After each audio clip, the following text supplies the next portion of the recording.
Well, hello there, it's Ina here, and welcome to my art room.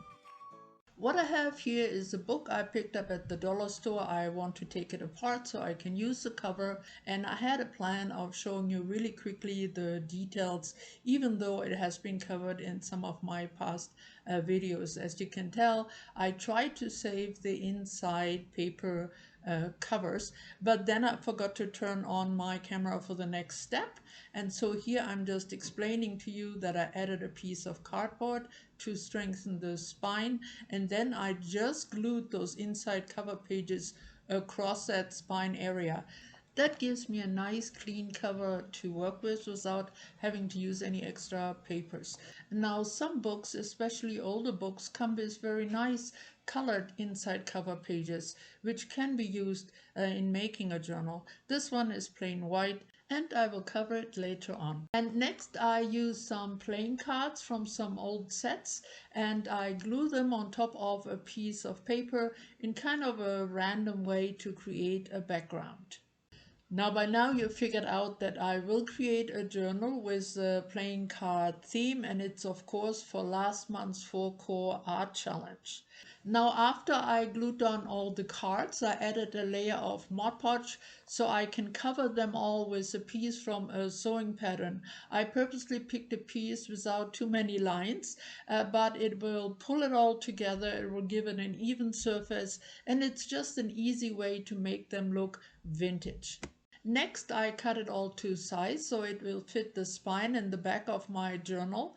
Then I prepare another piece just the same way, which will be part of this little frame I cut out of a piece of cardboard and will go in the front. Here you can see that I took all these pieces under my sewing machine and I gave it some very rough stitching, some zigzag, some normal stitch, just a variety of sizes. All right, this is the time I will turn you over to some music. Like always, you will find anything you need to know in the captions. And of course, later on in the video, I will show you the lineup of all the entries I received from all of you. And then towards the end of the video, you will find the new challenge, the 4 core challenge for the month of October. So please stay tuned and enjoy the process.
Now, I always like Joker cards, and especially this one. I love the figure, his outfit, the vintage feel, those cards flying through the air, and I want to use them as my focal point.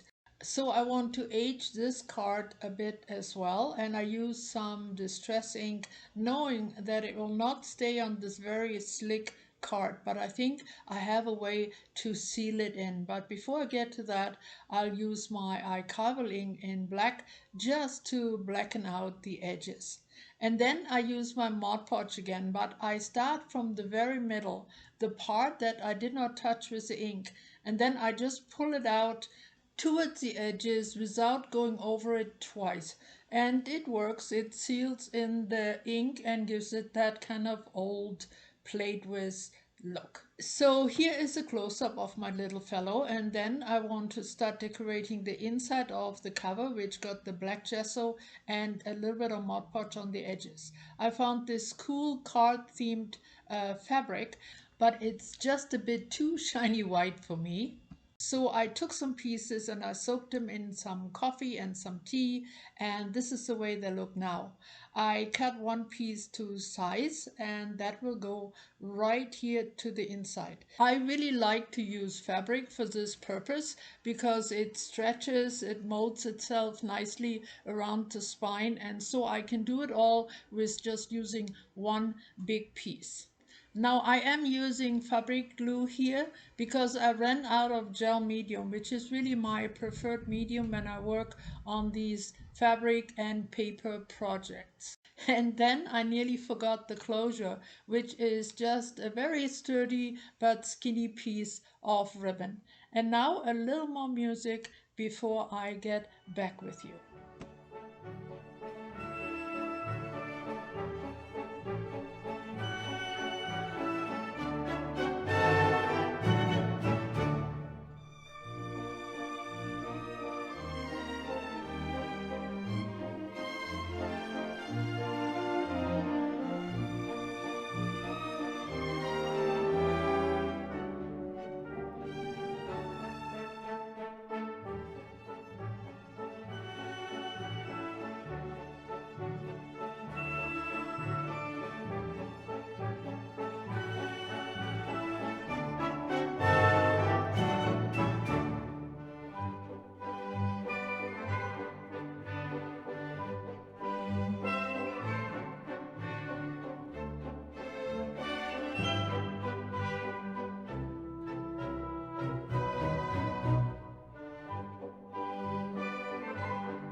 And that's it. And here's my completed journal.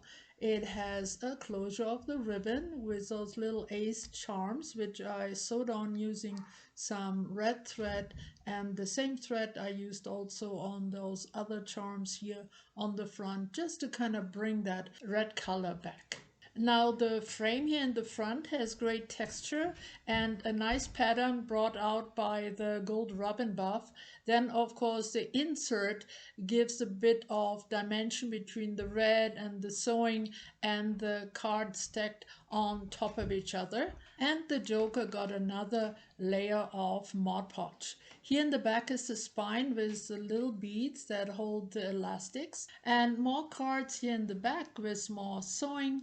And then of course the inside. I added some signatures made from old ledger paper and some squared paper, and I think these are great for writing, for keeping lists, and for keeping card game scores. I actually found some old score sheets, slightly vintage, and I think they fit perfectly here into the front pocket. I put them together just by a little red paper clip.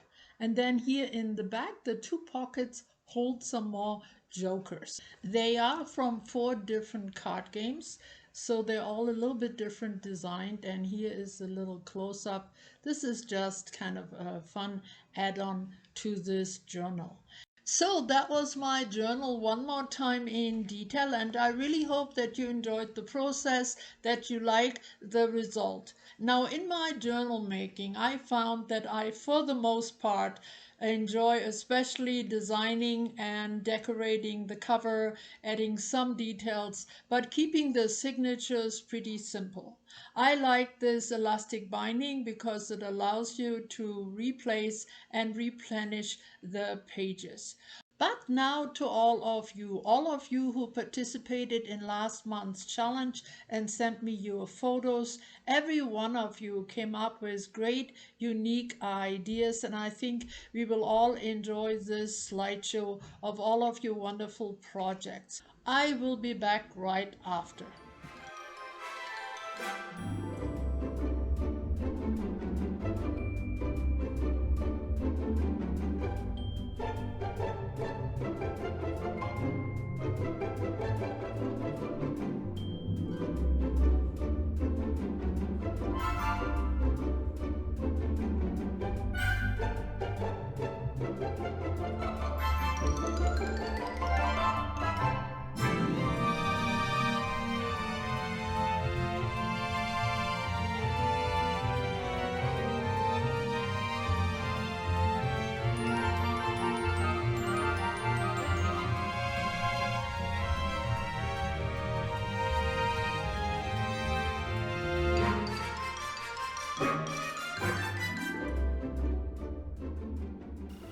So those were all the creations you made for last month's challenge, and like always I want to give a big thank you to all of you who participated, and I really hope that you will all join in again in this month in the October 4-Core Art Challenge. Now if you're new to the challenges, please just go below in my description box, follow the link to my intro video, and that will give you all the information you need to play along. It's all very simple.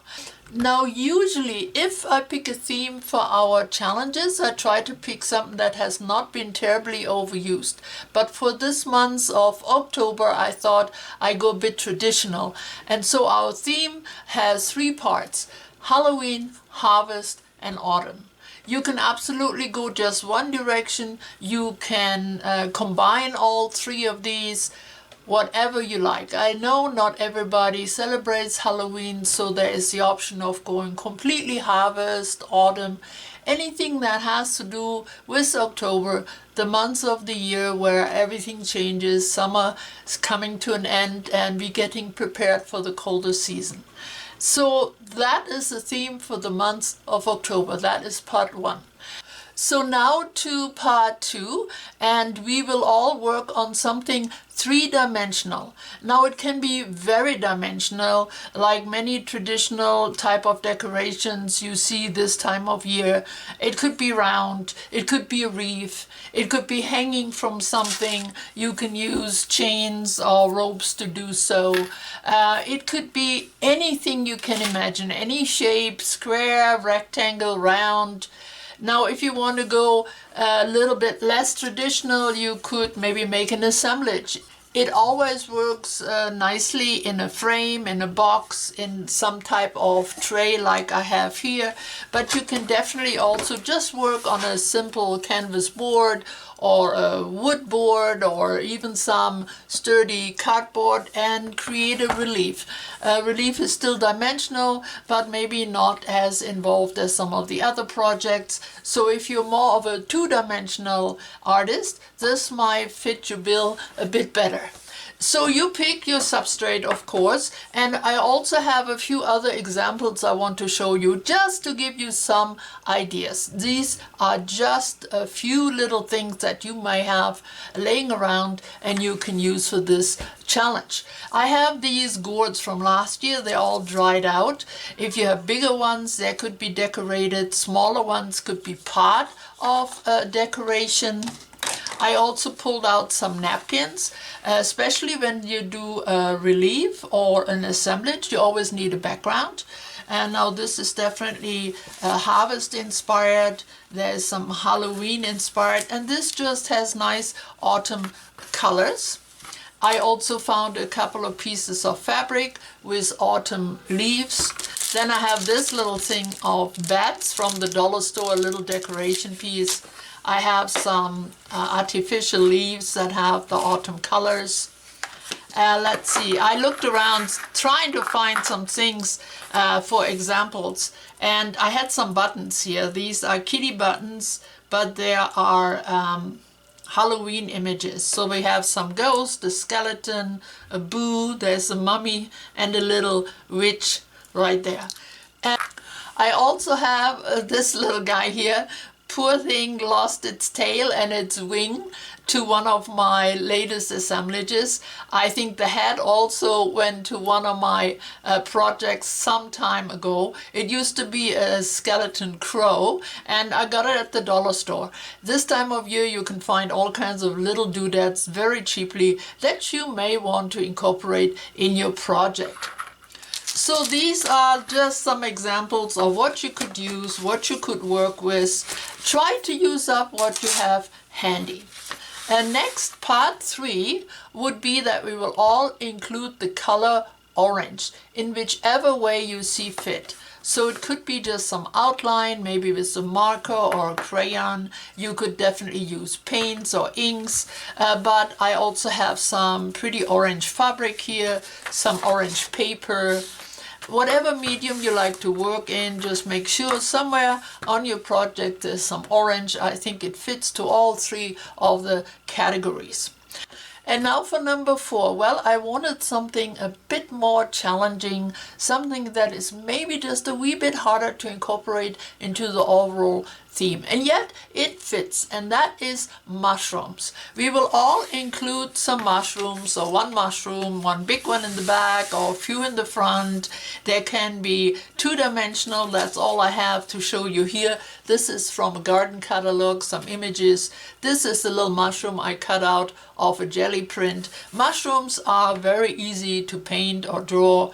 You can also make them three-dimensional. They could be in the background, they could be part of your materials you use to create whatever you're working on. So that would be part 4. So in review, we will have the theme Halloween, Harvest, and Autumn. You can combine them or choose one. We will also, part 2, work three-dimensional, and you can go in any direction you like. Small, big, round, square, whatever you like. Number 3, we will all add the color orange somehow, somewhere, and we will all include mushrooms, or one mushroom, big or small. So that's a challenge for October. I think it looks fun, it looks challenging, and I really hope you will all join in. Like always, you have the rest of the month to work on your project, and I look forward receiving all your photos. So have a wonderful month of October, but of course I see you before that's over. I will be back next Friday, and I really hope you will join my channel again. Or before I go, all these 4 parts will be listed one more time at the end of the video, as well as below in my description box. If you have any questions, please write me either in the comments or in my email. Thank you so much for being here. See you soon. Bye bye for now.